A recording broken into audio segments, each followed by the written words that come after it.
Hey everyone, welcome to our Facebook. Draw the shape of the fish, cut it. Now we are going to add details like we are pasting these jute ropes on it and decorate it. Paste googly eyes and look, your fish hangings are ready.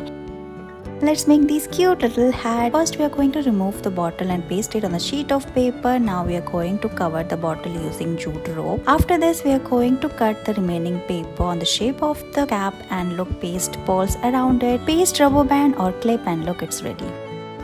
Draw a circle on the cardboard. Now cut it. After this we are going to cover the circle using jute in a circle like we are doing here. It's done. We are going to paste dry twigs and flowers on the top of it. Paste green leaves around it and look, your artwork is ready.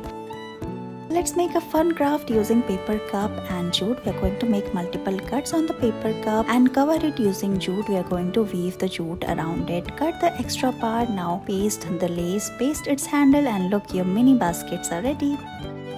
We are going to decorate this bottle, so paste double-sided tape on it. Now we are going to cover it using jute rope. Cover it like we are doing here till up. Then we are going to add lace on it and look, it is ready.